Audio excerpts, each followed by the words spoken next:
Welcome, ladies and gentlemen, to another episode of the Chinese Sayings Podcast. This is Laszlo Montgomery here with the fourth offering I have for you in this Season 8. This one's going to take some time, but it's another great 3rd century BC story that was handed down to us by Sima Qian, El Gran Historiador. This one comes from the chapter Xiang Yu, the Chronicles of the Life of Xiang Yu. This is one of those 8-character chengyus, 4 plus 4. We haven't had one of those since Sai Weng Shi Ma Yan Zhi Fei Fu in Season 6. Quite a stellar cast in this story, Lucky Liu Bang and Xiang Yu, and I'm not talking about the rapper from Taiwan either, the real Xiang Yu. And the third big name is Liu Bang's trusted advisor Zhang Liang. He was one of the Han Chu San Jie, the 3 heroes of the early Han dynasty, Han Xin and Xiao He being the other 2. Now, before we go any further, let's break this 8-syllable chengyu down into its constituent parts. Xiang Zhuāng Wǔ Jiàn, Yi Zài Pèi Gōng. Wow, that's a mouthful.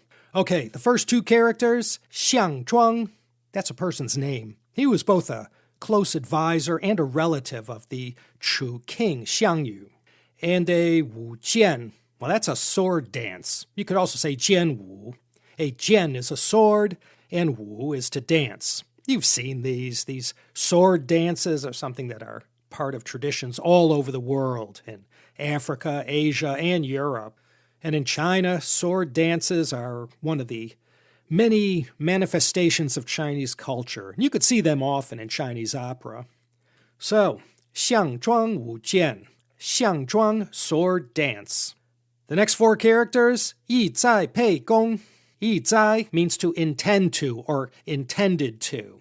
And the final 2 characters, Pei Gong, well, that's another person's name. Before Liu Bang became the founding emperor of the Han dynasty, one of his titles was the Duke of Pei, Pei Gong. The Duke of Pei, it was a little inside joke of Liu Bang. He came from a place called Pei County, just to the north of Xuzhou in northwest Jiangsu province. No one gave him that title, he just gave it to himself. So when you line everything up, we get Xiang Zhuāng sword dance intention, the Duke of Pei. Sounds dangerous, but without knowing the following story, this one is kind of a head-scratcher. So this one takes time to tell, so let's get it right. Anyone familiar with late Qin dynasty Han history, and especially the Chu-Han Contention, you know this story inside out from 206 BC of the Banquet at Hongmen. If you recall from past episodes, in 206 BC, rebel forces led by Xiang Yu overthrew the Qin dynasty at the Battle of Jilu. As the majority of the Qin army was engaging Xiang Yu's great army at Jilu, the Qin capital of Xianyang was left poorly defended. A smaller rebel contingent led by Liu Bang, the Duke of Pei, seized this opportunity to enter and occupy Xianyang. That's modern-day Xi'an. At this juncture, a spy within Liu Bang's forces sent a message to Xiang Yu telling him, the Duke of Pei is scheming to take over China. With the region of Guangzhong, including the capital of Xianyang, in his control, he will install the last Qin Emperor Ziying as his prime minister. All the riches of the area will be his. Guangzhong, which translates to between the passes, is one of the historical regions of ancient China. It's located in the center of today's Shanxi province, including the city of Xianyang, which was later called Chang'an. This plain is surrounded by 4 mountain passes, Hangu in the east, Wu in the southeast, Xiao in the northwest, and Dasan in the west.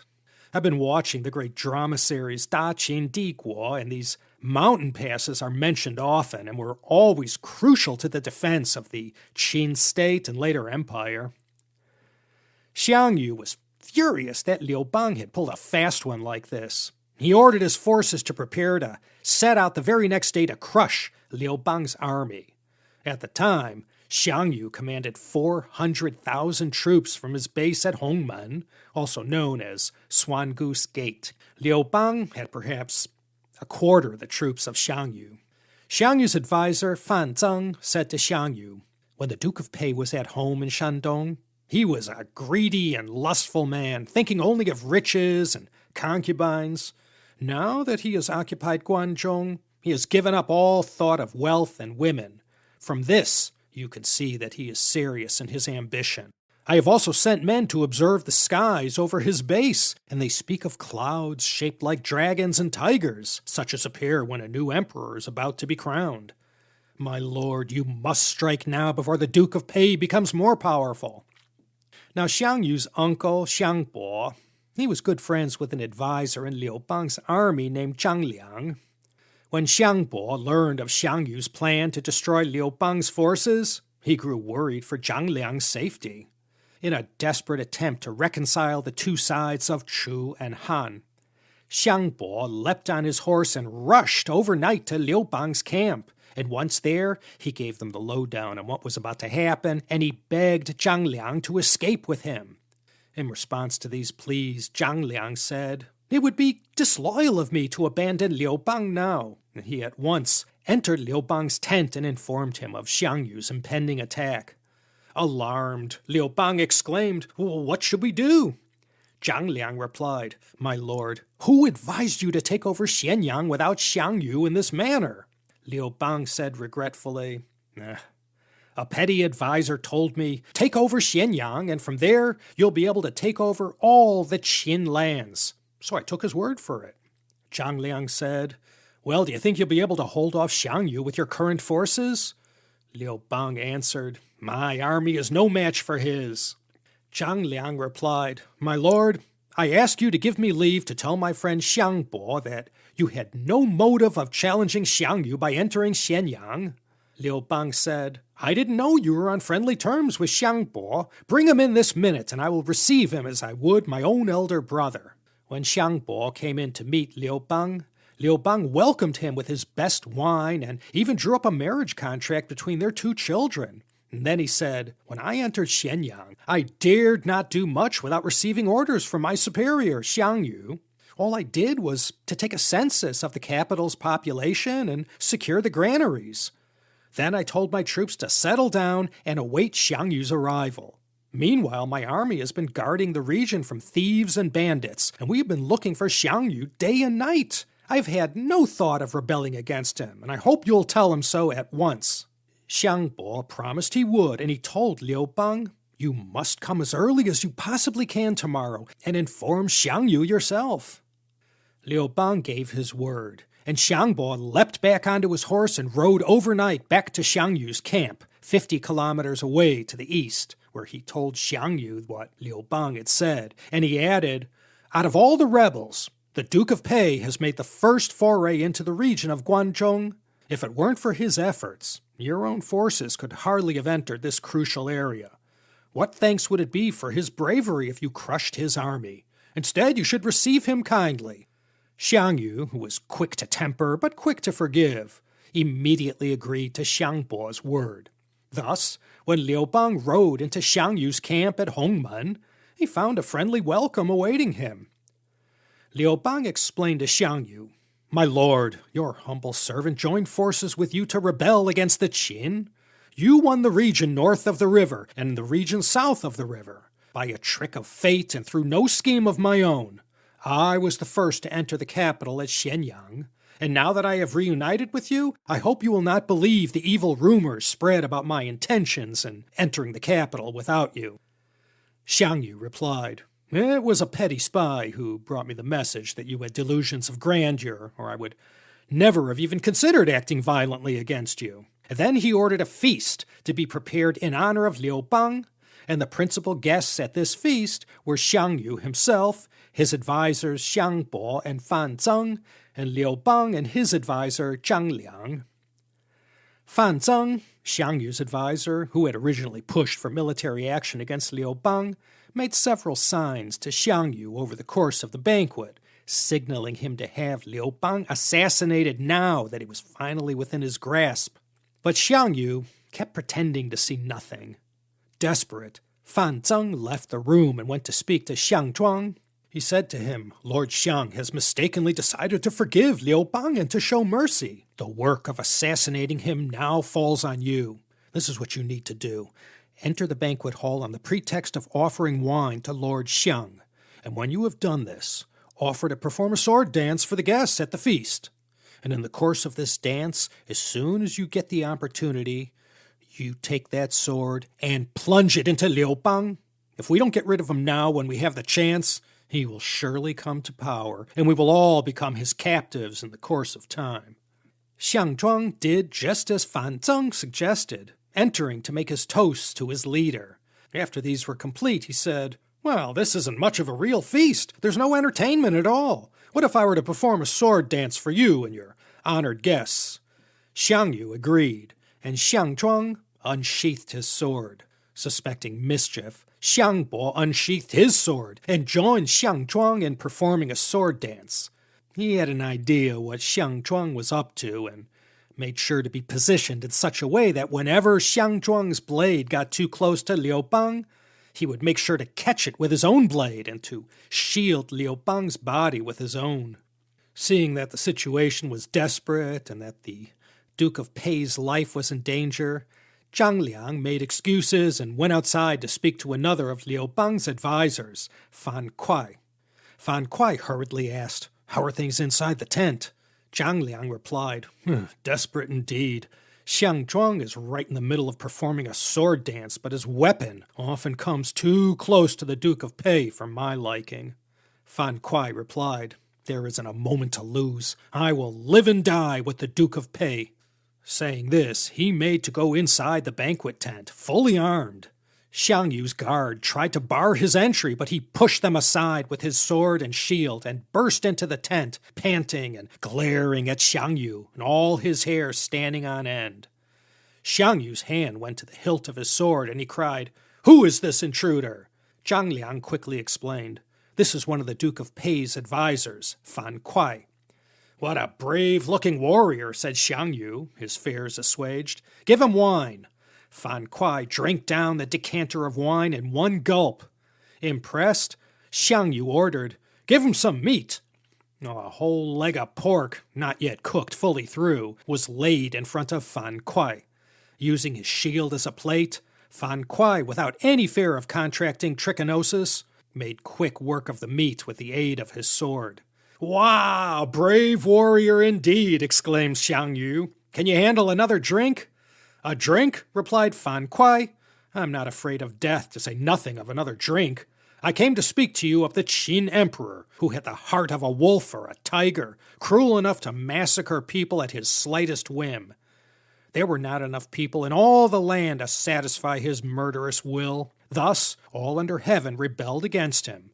When we set off on our mission against the Qin, we were told, 'He who first enters Xianyang will surely become the new lord of all under heaven.' Thus, when the Duke of Pei captured Xianyang, in deference to your authority, he refused to lay a finger on it except to shut off the palaces and granaries, and to guard Xianyang's passes against bandits and thieves.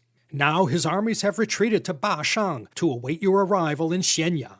All this he has done, and you have not rewarded him with lands or titles, but have instead chosen to believe the word of petty thieves and spies.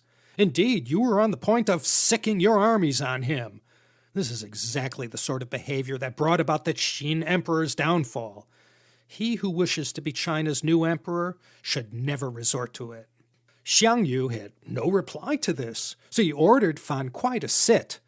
Fan Kuai accordingly sat by Zhang Liang, but not long after this, Liu Bang excused himself to go relieve his bladder. Whereupon Fan Kuai followed him outside the tent and begged him to escape at once from Xiang Yu's camp, as they all feared for his life. After the two men had talked for a time, Xiang Yu sent a messenger to summon them back to the feast. Liu Bang said, "How can I escape at once without taking my leave of Xiang Yu?" Fan Kuai said, "The matter at hand is too important for dilly-dallying, and in the pursuit of larger ends, small transgressions are excusable. Right now, they are the cleaver and chopping board, and we are morsels of meat and fish. How can you think of matters of etiquette?" Liu Bang saw that Fan Kuai was right, and the two men decided to flee Hongmen on horseback without further ado, leaving behind their carriages and entourage. Liu Bang asked Zhang Liang to stay and soften his sudden absence with the gift of a pair of fine jades. "My camp and Xiang Yu's are only 40 li apart. Wait till I have ridden halfway there, and then make my excuses. Zhang Liang waited for the time it took for a horse to gallop 20 li, and then he re-entered the banquet to tell Xiang Yu that Liu Bang had begged him to take leave of Xiang Yu on his behalf, since Liu Bang could not handle his drink. Xiang Yu accepted these excuses, but his advisor Fan Zeng was furious.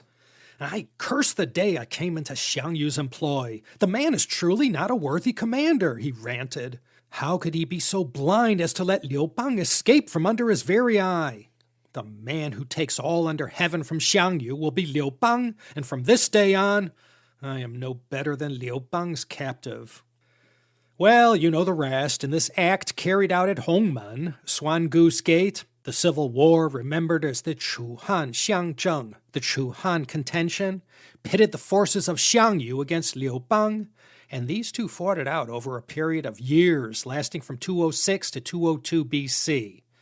And just as was predicted by Xiang Yu's advisors, indeed, Liu Bang emerged victorious, crushing Xiang Yu's army at Gaixia in northern Anhui province.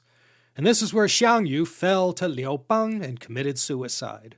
And the year 202 BC became a milestone in Chinese history, for this was the year the Han Dynasty was established. So, Xiang Zhuāng Wǔ Jiàn, Yi Zài Pèi Gōng, Xiang Zhuāng performs a sword dance with the intention to harm the Duke of Pei. And from this famous story from ancient times, this chengyu has come to mean someone is acting with a hidden motive. If you see yourself getting set up for a fall, or someone appears to be helping you but they're actually plotting your demise, you could say these guys are Xiang Zhuāng Wǔ Jiàn, Yi Zài Pèi Gōng. These 8 syllables can be used metaphorically to describe any deceptive or hidden agenda behind someone's actions or words. It implies that, while someone may appear friendly and benign, their true intentions are to do you harm. When you see your friend walking into a possible trap, you can remind them, hey, Xiang Zhuāng Wǔ Jiàn, Yi Zài Pèi Gōng. And if they're familiar with the story behind this great chengyu, they'll know to stay vigilant and not be fooled by appearances. So there you have it. Xiang Zhuāng Wǔ Jiàn, Yi Zài Pèi Gōng. Xiang Zhuāng doing that sword dance, aiming to do irreparable harm to the Duke of Pei. And had he succeeded, we may never have had a Han Dynasty. Perhaps it would have been the Chu Dynasty instead. There was a movie made about this Hongmen Yen, this banquet at Hongmen in 2011. The English title was White Vengeance. I'll put a link at the show notes if you want to check it out. I found it on YouTube. Okay, Emma at the Chengyu Yanjiu Zhongxin gets another gold star. Thanks as always, Xiao Lu, for making this one easy. Until the next time, this here's Laszlo Montgomery thanking you for listening and welcome you to come back again next time for another illuminating episode of the Chinese Sayings Podcast.